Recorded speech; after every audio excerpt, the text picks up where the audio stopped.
Hi, I'm Lee Asher, and welcome to Cooking with Lee Asher Well Done. Almost a half a decade ago, Steve Fearson and I got together and made one of the most sought-after videos to ever hit the underground magic market. Both Steve and I felt cooking was a great video, but at the time we didn't have access to high-quality digital equipment like we do now. So we both decided to reshoot cooking. The material is the same, but I've added some improvements and discovered some things which I can now pass along to you. For the next half hour, we will take an in-depth look at Cooking with Lee Asher, followed by the original, unadulterated, questionably edited Cooking with Lee Asher in its entirety. Ladies and gentlemen, we present to you Cooking with Lee Asher.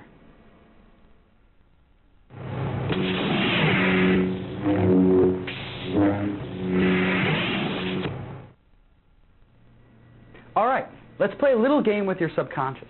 What I'm going to do is pull out a card. Yeah, I like this one. This one's good. And I'm going to show it to your subconscious. Are you ready? Here we go. Oh, I know that was fast, and you flinched a little. I didn't mean to scare you, but that's okay, because you got it. Your subconscious got it. What I'm going to do now is show you the deck. I'm going to run through just like this, and I want you to spot the mate to the card that you just saw. Okay? Here we go. I know that was fast, I admit, but I think you got it. So what I want you to do now is I want you to touch the mate to the card that you originally saw. If you would, please, just touch one. This one here. Are you sure? Very good. What I'm going to do is turn the deck face up, jog the card that you touched, and turn the rest of the deck face up. So now we have the whole deck face up except for one card, the card that you touched. Let's go ahead and take a look at the card I originally showed you, or excuse me, your subconscious. It was the 3 of diamonds. Would it be a miracle if the card that you touched happened to be the mate? Nice.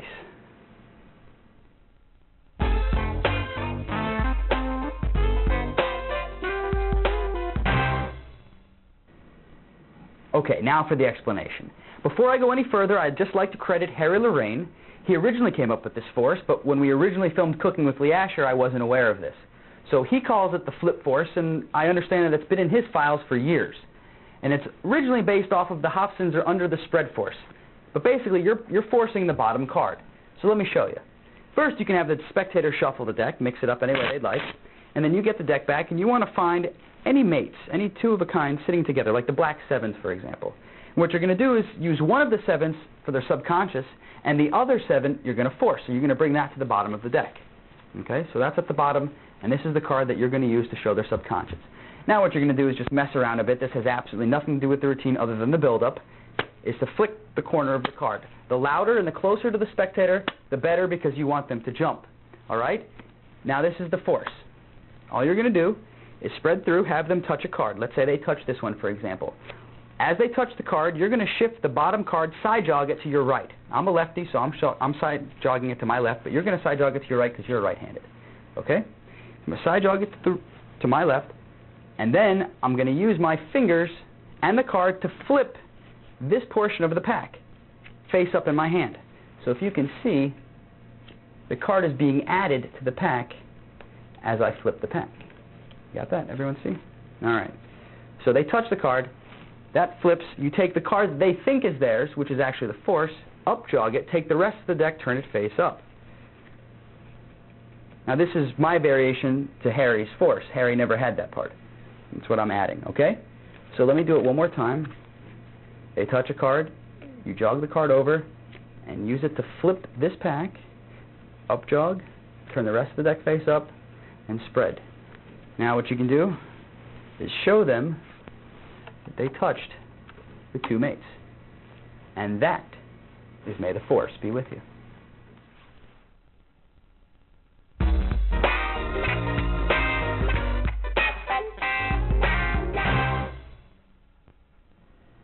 Who likes visual stuff? Me too. Come closer and I'll show you one. Color change, actually. We'll use the 10 of clubs. Watch close. We'll take the 10, and it'll actually change into the ace of diamonds, and that's the revolutionary change.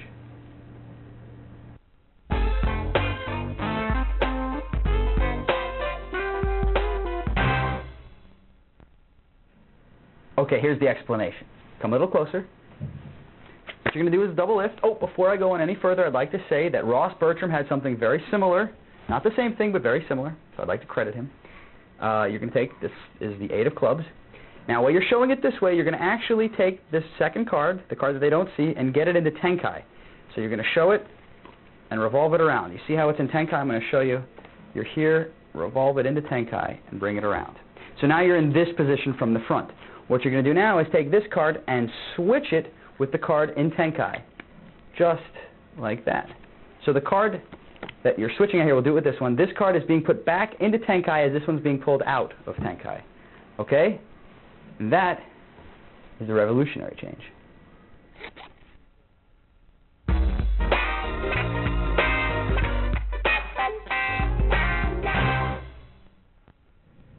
All right. Oh, if I'm correct, and I think I am, it's time for some coin magic. So what I'll do is I'll show you something with 4 coins and 4 cards. That's 1, that's 2, that's 3, and that's 4. 4 coins, 4 cards, and some magic. Ooh, I love the cheesy patter. Watch close, because it happens fast. This is the first one. 1, a 2, 3. It travels. That's the first one to go. Here's the next one. A little faster, because it happens on 2, not 3. Here's the last one, the most difficult one. Why? Not because we're going to do it here on the pad, but because we're going to do it up here in the air, so you can actually see what's going on. Watch close.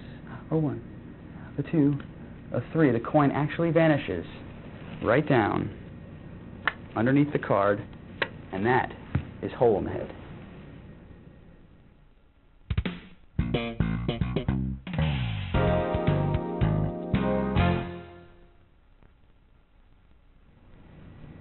Okay, here's the explanation. What you'll need is coins. You'll need 5 of them. That's 1, 2, 3, 4, 5 coins. Either some wax or some stick tack, an X-Acto knife, and a deck of cards. Now, what you're going to need to do is take, and I like to use a face card. Face cards are good. I like jacks. I don't know why. You know, jacks are fine. Kings, queens, whatever you'd like. And what you're going to do is you're going to trace along the jack's shoulders and hair. Let's see if we can get a close-up of that. There we go. Right here, right along the jack's shoulder and his hair and the chin line. And what you're going to do is make a hole in the card. Does everyone see that? Now the reason you're going to do that is because this coin is going to slide through that hole. All right? So now, what you're going to do is take your 5 coins, take the stick tack, stick it on one of the coins, and then take and stick it right on the back of the box, just like that. Put these other coins on. Actually, before we do that, let's put the deck back in the box. I like to put this card, the one that you've cut, in 3rd or 4th or 2nd, just not 1st. You'll see why in a minute. Put it in deck in the box, coins on top. This goes away. Put it right here in your jacket, and you're ready to go. Now what's going to happen is all you do is throw the coins off. Try not to flash this coin. All right, so you're just going to throw them off and turn them over. Put this down. Spread the coins out like you're going to do a matrix. Everything is the same so far. Remember, the coin is still on the back of the box. Now you're going to lay these cards down. Okay? Remember, we put this either 3rd, 2nd, not 4th or 1st. The reason is because 1st and 4th are going to be these coins right here. You don't want these coins to have that card on it. Okay? You just want it right up here, either the front coins. As you put the deck away, you're going to steal this coin off the bottom of the deck, put this down. Now these cards are coming out face up. Reason is because it gives you reason to turn them face down. While you're turning them face down, you're going to load this coin underneath the card. Okay? Just like that. So again, what's going to happen is you're going to take, turn, and load. Just like that.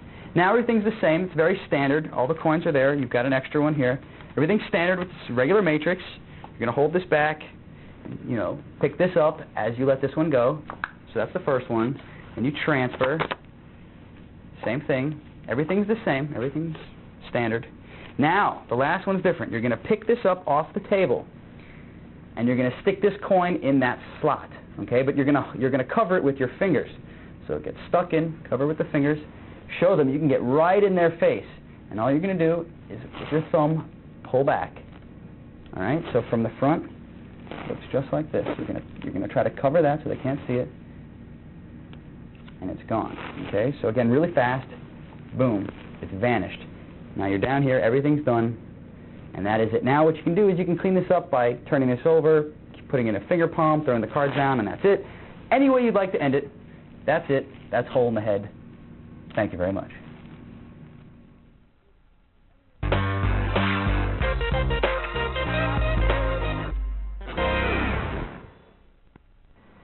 Hey, have you ever been stuck in a situation where you need a false cut?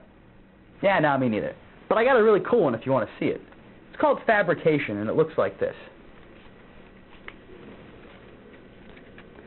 And that's it. Oh, 2 black aces, top and bottom. Here, I'll show you again. Remember, black ace, black ace.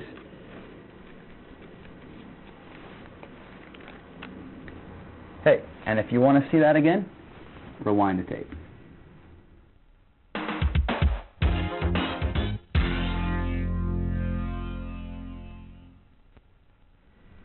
Okay, here's the explanation for fabrication. It's like this. It's very simple. There's not much I can really say other than just watch really close, pay attention to my finger positions. Okay? Just like that. Nice and slow. And that's fabrication.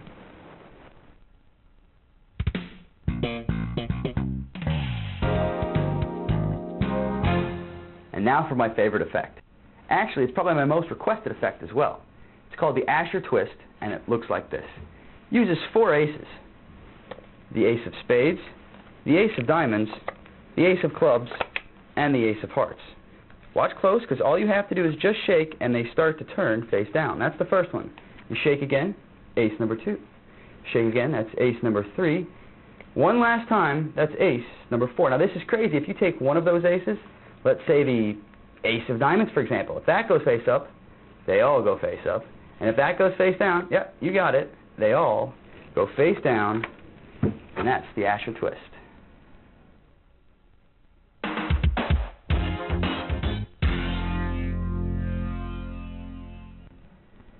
Okay, here's the explanation for the Asher Twist. But before I give you the explanation, let me give you some history. I came up with this trick a long time ago. I was maybe 15 years old. I showed it around. People just seemed to love it, and I went from there. I never had any variations on it until I met Wesley James. And Wesley James showed me what I'm about to show you. It's basically, it gets rid of the count. So here it is. Watch close. It's the same move. It's the action half pass 6 times in a row. This trick breaks all rules of magic. What you're going to do is you're going to get a pinky break by doing a pinky pull down with your pinky, just like that, 1 card. And your other hand's going to go in that break and reverse spread the cards. Okay? Reverse spread. That's underneath to your right. Remember, I'm lefty, so it's to my left, but your right because you're right-handed. All right? As you're doing that, the pinky is going to pull down on the card, so it's going to make the card stand vertically. And then the rest of these cards, as they're being spread, is going to continue to push down that card. All right? So it looks just